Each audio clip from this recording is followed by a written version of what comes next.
Hello and welcome back to the another episode of Daily News Quiz Analysis for IAS Prelims 2025.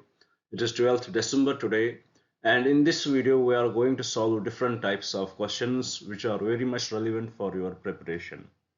If you are preparing for UPSC 2025 prelims exam, or you are preparing for any exam related to your state civil services, then this video is going to be very much important for you guys for your preparation. Before we will start discussing these questions, I would like to give you the brief introduction about the video so that you will get more connected with it. You know, if we will break these questions, what we are going to discuss here, they will come in three subsets. If we divide these questions, they will come under three subsets. In the first set of questions which we are going to discuss here, we take the questions from the current affairs. What we do, we take up the most important articles from the newspapers. We break them down into the simplest language possible and derive the prelims based questions from those articles so that it will give you the idea how you should read the newspapers and how the questions can be asked from those articles. This is the first set of questions which we discuss here. In the another set of questions which we discuss here, we take up the questions from the static part. As you know, if you had followed me, you would definitely know that we are discussing the static topics also here, and we had started with Indian polity. Right now we are discussing the DPSPs, so we are going to take an article from DPSP and derive a question from that article. Our what our approach is, that how small the topic would be, we'll try to make a question on that article so that it will give the proper idea what you should read about the article and what you should know about that particular topic. So this is the another set of questions which we discuss here. After we will discuss questions related to current affairs and static part, our approach would be towards the last part of our discussion where we will discuss some previous year questions. So in the end of our discussion, we will discuss few previous year questions. We will try to find out the ways and methods by which we can solve those questions, and also we will try to find out how we will try to find out how we can implement that knowledge which we get from the previous year questions in the upcoming exam. So this is in nutshell about this video what we are going to discuss in here. You know, before we will start now solving these questions, I would like to request you few things which I hope you would follow. If I was at your place, I would definitely follow that. First of all, what I will do, I would note down these questions which we are going to discuss here. It is going to be very much helpful for me. When my exams would come, when my exams would be very much near, if I was the student, if I was preparing, what I will do, I would want to revise at that time. I would want to revise the current affairs of the year. I would want to revise the static part. I would want to go through the previous year questions, but the time which we have that time is very much limited, because I'm talking about the month of May. Usually the exams are held in the May, in the last week of the May. At that time, if you would want to revise your current affairs, you would want to revise the static part, you would want to revise, go through the previous year questions, it becomes very much difficult. But if you have these questions with you which we are discussing every day here, it becomes easier for you to go through these questions. You just have to go through these questions. These questions will definitely connect you with the current affairs, they will connect you with the static part also, and they will definitely connect you with previous year questions. They will help you solve the previous year questions and implement that knowledge in the upcoming exam. So in nutshell, it is going to boost your confidence before you enter the exam hall. So this is what I hope you would do. You would do the same. You would start writing down these questions, or at least you will take the screenshot of these questions, which are going to be very much helpful for you. After that, one last thing which I would like to request you guys, please do subscribe the channel if you are new to this channel, and share it with your friends so that they may also get benefited from this initiative. And also please do write in the comments what else should we bring for you. This whole initiative is for you. This whole initiative is to help you. Please do write in the comments what else should we bring for you, and please do criticize us if there is the need of criticism, but at the same time be little respectful in that. We don't want to get demotivated, but at the same time we want to learn more. We are humans, we may tend to make mistakes. Please do write in the comments if there is any mistake found. So by this, let's have a look at the first question and try to solve that. Here, the first question says, which of the following statements accurately describe the relationship between per capita income and consumption demand. A question directly from the economics. You would ask me, sir, why we had brought this question here. You know, Before I will answer that, I would like to mention one thing which is very much peculiar about this initiative. In this initiative, we just don't discuss the questions, we just don't do the quiz here. We also, by discussing these questions from the current affairs, we also discuss the news analysis. So, this will help you in two ways. If you don't read your newspapers that properly, by going through these videos, they will definitely connect you with the news articles. We discuss them in detail, which is very much necessary. The points which are necessary for you, we try to put forward that in front of you. So by solving these questions, we also discuss the news analysis. So this is how it will work. So coming back to the question here, we had brought question from directly from the economy. So what was the need for this question? The need for this question is directly mentioned in the article, in the news article today, which talked about the concern in government, the rising concern in the government about the private sector, as they are gaining high profit from the last 15 years, but unfortunately the profit they are getting, they are not reflecting that profit in the salaries of their employees. So there is high division in that. They are getting huge profit, the private sector is getting huge profit, but they are not reflecting it in the economy, and it has very worse impacts. For example, it has slowed down the growth in income and salaries. There is the slowdown of growth in income and salaries. Even the private sectors are getting huge profit, but they are not reflecting that to the employees, and employers are the consumers. They consume things, they are working for their daily wages. If they are not getting the salaries what they work, according to the profit, to what the companies are getting, then they don't have that much available money in their hand, which they will spend, which will reflect the growth, or which would definitely reflect the income of the employees. So there is huge difference here which is found out. So with respect to this, the article says it should definitely reflect the growth in the company, the profit which they are getting. It should definitely reflect in the employees salaries.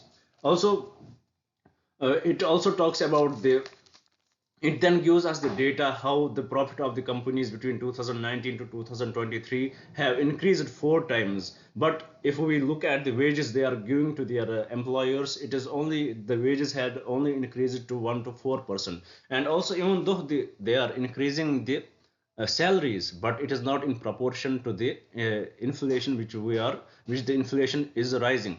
For example, even though, for example, I have any man who is working for me, any employee who is working for me, I am giving him 100 rupees salary in this year. In the next year, I will give him only 120 rupees salary. I will increase his salary to 20 rupees. But the inflation would be much more than that. So at the end, what happens that in numbers, he is getting more money, but how much when it comes to spending that money, he does not have the available money, because the inflation has been is rising more than he is getting from the company. So there is definitely a mismatch between the salaries of the employees and the inflation in the employees in our country. So this article here tries to say that what approach should companies go for. And also, this article, it warns the companies, if you are not working like that, it will definitely harm you, harm the production of the company, and definitely at the end, after a few decades, it will definitely harm the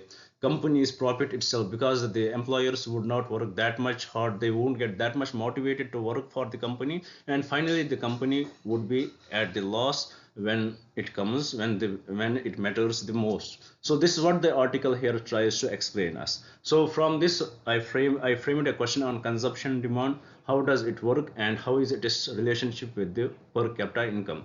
So let's try to solve this question and get more idea about it. Here the question says, which of the following statements accurately describe the relationship between per capita income and consumption demand? First statement, per capita income and consumption demand are inversely related. Totally incorrect. It is a totally absurd statement.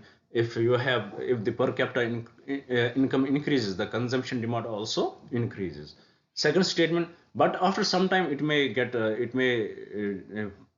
change, but it is not totally inversely related to it. Second statement, there is no significant relationship between per capita income and consumption demand. This is totally incorrect. There is definitely impact. It is definitely related to it. Third statement, per capita income and consumption demand are directly related, 100% correct, but the marginal propensity to consume decreases as income increases, 100% correct.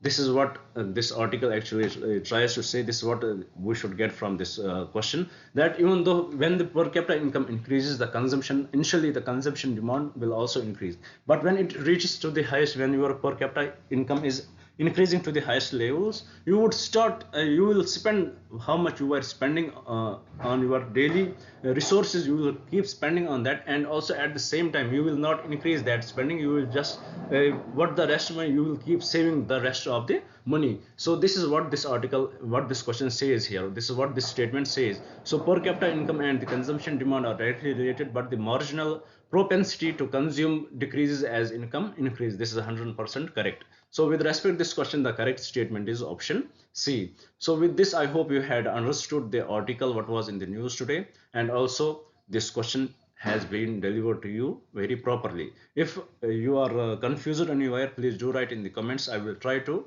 make it more clear. I hope I had made it already more clear. If you are confused, please do write in the comments. I would like to answer that in the comments session. Now with this, let's move to the another question and try to solve that. Here the question is about the, with reference to the legal status of euthanasia in India, consider the following statements. It is about the euthanasia, the willing, we can end, we can say that terminating ill adults, if there is anybody who is sick, he is so sick that there is no progress in his health, or there would be no progress in his lifestyle, and he is on the ventilators, then the concept of euthanasia comes. So with respect to this, what is the status of the euthanasia in India? So to understand this, we need to know why we had brought this question here. We had brought this question with respect to the, the bill which was passed in the British Parliament. What is the name of the bill? The name of the bill is terminating ill adult end of life bill. So this is the bill name which was passed by the British Parliament in the end of the November. So with respect to this, there was huge discussion, in the British Parliament itself. And one thing very peculiar about this bill in the British Parliament, there was no whip issued. Usually when the government is trying to make some amendments or make some new rules, they will issue, the party which is in the government, they would issue some whips with respect that all the members should follow that decision of the government. But with respect to this bill, with respect to the terminating ill adults end of life bill, there was no whip issued by the British Parliament, by the British government. The reason for that was everybody was allowed to decide what they think about it, and its impact was also seen in the discussion that many leaders from the governing party went against the government's this bill. And there was huge discussion. There was discussion about the morality of the bill, about the religious angle of the bill, and also about the misuse of the bill. So there were huge discussions about it. Now that does not concern us, but what concerns us is about what is our status with respect to euthanasia in India. So that we will understand through this question. With reference to the legal status of euthanasia in India, consider the following statement. First statement, active euthanasia involves the administration of lethal substance. Administration of lethal substance is legal in India. Totally incorrect. In euthanasia, if we divide euthanasia, it will come into active euthanasia and passive euthanasia. What is the difference here? In the active euthanasia, when you think that the patient will not recover and he is in the continuous vegetative state, then some poisonous substance will be injected in him and he will be killed. So this is what in nutshell active euthanasia is, and this is not allowed in our laws. It is totally banned in our laws. So coming to the second statement, passive euthanasia such as the withdrawal of life support is legal under certain conditions, 100% correct. We had Supreme Court has given various guidelines with respect to the passive euthanasia. What should be the what should be, how it should be done. It in the passive euthanasia, what is done, that if any person is on in the vegetative state and there is no hope left that he would come back to his normal life, and and he is in very pain, there is nobody to take care of him. So this passive euthanasia will come in. What you will do, what the doctors will do after getting the consent from the court, the magistrate, from the officials which are involved according to the Supreme Court guidelines, they will withdraw the life support. For example, if anybody is on the ventilator, they will switch off the oxygen supply or all that which is needed for that person, and they will withdraw this life support, and suddenly and slowly that person will die. So this is what the passive euthanasia is, and it is very much allowed in our country under certain conditions. Coming to the third statement, the Supreme Court of India has allowed passive euthanasia in case of terminal illness and persistent vegetative state. 100% correct. So with respect to this question, the correct statements are statement 2 and 3 only, and from the code given below, the correct code would be option B. So this is what is how India stands on the euthanasia. What is the difference between the active euthanasia and the passive euthanasia? I hope you had understood it. And also with respect to the bill which was passed in the British Parliament, what was the discussion over it? How many angles were discussed? For example, the ethical angle, the religious angle, how it can be misused against the patient. So all that we discussed. I hope you had understood it, and also I hope you had understood the question itself. By this, let's move to the another question and try to solve. Here the question is about the potential negative environmental impact of space exploration. There was an article in the newspaper which talked about the space exploration and its impact on the climate change, how this exploration will impact the climate change, what are its negative impacts on the environment. There was a huge discussion about it. How when we are developing any satellite, what are the requirements for developing a satellite, how much pollution it contributes to the environment. In a nutshell, it has a huge impact on the environment, very bad impact on the environment, whether it would be the debris in the atmosphere, in the space, whether it would be the the black carbon emitted by those rockets, whether it would be during the development phase, the energy which we consume. So in all the aspects we are consuming, we are this space exploration is very much detrimental towards the environment. So with respect to this question, let's try to solve it. What are the options here? First, increased greenhouse gas emissions from the rocket launch. 100% correct. This is one of the major negative impact on the environment. Second, space debris contributing to global warming. Even though space debris is one of the major issue, but it does not contribute to the global warming. It has other impacts too. What are those impacts? There are chances that there are chances that these space debris will they are continuously moving, they can damage the active satellites in the atmosphere. So there are various issues related to it. Even though it may indirectly lead to the global warming, but it does not directly contribute to it. We can mark it incorrect as it is semi correct. Third option, satellite launch cause ozone layer depletion. It least impacts that. This is not the concern here. Fourth, astronaut activities leading to acid rain. Not that major issue. So with respect to this question, the correct statement would be, the proper correct statement would be option 1, which is increased greenhouse gas emissions from the rocket launch. So this is the correct option. A is the correct answer. And also in the article, it was mentioned that we are spending lakhs and crores of dollars on these space explorations. But at the same time, if we look how world is going through, the poverty world is feeling, there are people who are not even able to get the proper food. And also we saw in one of our last sessions also that 1.4 billion people are those who drink water which is very highly polluted, in which there are 1.4 billion people who drink the water in which there are traces of feces found.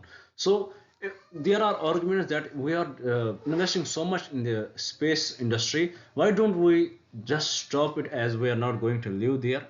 Why don't we just stop it and invest that much money in the welfare of the people? So this is the argument which the people are, these are the questions which the people are raising right now. And also the impact of the space exploration on the environment. This is also one of the major issue. So I hope you had understood the article itself and also the question. Now with this, let's move to the another question and try to solve. Here the question is about the hemophilia is a genetic disorder characterized by what? Why we had brought this question here? Because there was an article about the Indian scientist who has developed novel gene therapy to develop one-time solution for hemophilia. It is a genetic disorder. It is related to the bleeding. It is related to the clotting. So this is often found, this is very dangerous for the patients who suffer from it, as it is a genetic disorder. And USA has given a gene therapy approval to it, and the therapy which the US has approved is very costly, and a common man cannot afford it. So the Indian scientists which they had developed, it would be very much affordable for a common man. So this is in a nutshell about this article which was in the news. And about this question, what is the proper answer to it? It is excessive bleeding due to clotting factor deficiency. 100% correct. Usually when you get any injury, the blood would start coming out, and at the same time the blood platelets would start accumulating with the protein, and they will help in clotting, and finally the blood will stop. But patients who are suffering from hemophilia, they will get the blood clotting for them is getting the blood clot is very difficult for them. So the correct option for this question is option A. And also this is what you need to know about it. Now with this, let's move to the another question and try to solve that. Here the question is about the Namaste scheme. Why we had brought this question? Because the Supreme Court, they had bench of Supreme Court issued order to states why the prohibition of the manual scavenging has not been implemented. The acts which were recently framed by the government. For example, earlier in 1993, the government of India introduced the law to prohibit manual scavenging, and also in 2013, the prohibition of employment as manual scavenging act was introduced. So to prevent this prevalence, to prevent this manual scavenging, usually this is one of the drawback in our society, that the people from the lower castes are forced to do this manual scavenging. But the government has came up with many laws, and also the Supreme Court has came up with many guidelines with respect to that, and the states, many states are seen that they had not followed it. So with respect that the Supreme Court of India had issued Supreme Court of India has issued the order to states why the prohibition of this manual scavenging has not been implemented yet. So with respect to this, the government of India has also brought up a scheme called the Namaste scheme, which was introduced in 2023. It is this Namaste scheme. It is a sectoral scheme, and about this scheme we should know what it is about. It is about the provide. It is about promote digital payments in India. Totally incorrect. Second statement: provide healthcare facilities to senior citizens. Totally incorrect. Eliminate hazardous manual scavenging. 100% correct. So the correct option to this question is option C. So with this, I hope you had got the proper idea why we are discussing this question here. It is a central sector scheme, and it was introduced in 2023. Why we are discussing this question? Because there was an article with respect to the manual scavenging, how the Supreme Court has issued order to the different states why they are not acting on the laws which were brought forward by the central government in eliminating this manual scavenging. It is a cost based system. The lower cost and poor people are forced to do these acts. So with this, let's move to the another question and try to solve that.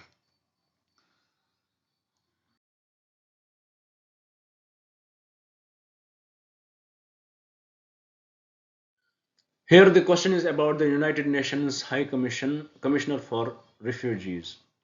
Let us see what does the question say. The question says, consider the following statements about the High Commissioner for Refugees. Why we are discussing this question? Because the two members from the UNHCR, they visited Jammu and Kashmir as the Rohingya Muslims which fled from the Myanmar and came to India through West Bengal or Bangladesh, are living in different states, and Most of them, approximately 13,000 of the Rohingya Muslims, are living in Jammu and Kashmir. So they are illegal migrants, and this UNHCR, it is a specialized agency under the United Nations. They, you know, it, they talk about the protecting the rights of refugees who were displaced by any civil war or anything related to that. And also there is a tussle between Indian government and the Jammu and Kashmir government about those refugees in Jammu and Kashmir, that the Jammu and Kashmir government is blaming central government that they are not tackling the issue, and they are blaming central government that they had switched the energy for them, and also they had stopped the water supply for them. So this is more a political issue. But here what is necessary for us to understand what this United Nations High Commissioner for Refugees is about. This UNHCR, it is a specialized agency of the United Nations, 100% correct. Second statement, its primary function is to protect refugees and internally displaced persons, 100% correct. Third statement, UNHCR has the authority to grant refugee status to individuals fleeing persecution, totally incorrect. It does not have that authority. Fourth statement, the UNHCR headquarters is located in Geneva, Switzerland, 100% correct. So with respect to this question, the correct statements are statement 1, statement 2, and statement 4. And from the code given below, the correct code would be option C. So I hope you had got the basic understanding about the United Nations High Commissioner for Refugees, and why we discussed this question, because of the issue of the Rohingya Muslims in Jammu and Kashmir, the issues they are facing there. So with respect to this, one thing we should know, that UN Refugees Convention is also there, which and also we have protocol for refugees, but India is not signatory to any of these. So with this, let's move to the another question. By solving this question, we had completed the discussion with the current affairs topics. We had completed the discussion from the with respect to the questions from the current affairs. Now let us move towards the another part of our discussion, where we will solve a static part question. As right now we are discussing the DPSPs, and today's discussion would be on Article 39A. So let us see let's try to understand this Article 31A through this question.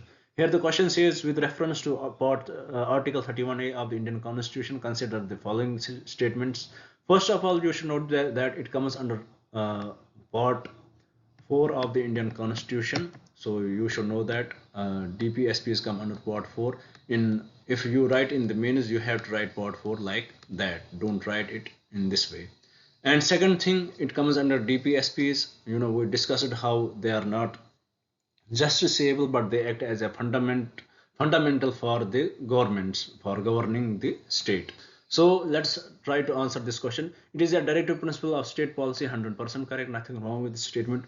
Second statement, it mandates the state to ensure equal justice and free legal aid to all citizens, 100% correct. This is the major motive of this article, Article 39A. It mandates the state to ensure equal justice and free legal aid to all citizens. Third, it specially mentions the establishment of lok adalts, totally incorrect. There is no mention of the lok adalts in this act.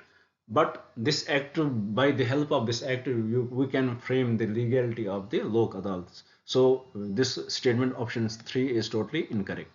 Statement 4, it has been instrumental in the establishment of the National Legal Service Authority, also 100% correct. So with respect to this question, the correct statements are option 1, option 2, and option 4, which the correct statement would be option C, which the correct statement given, correct option would be option C, which is 1, 2, and 4 only.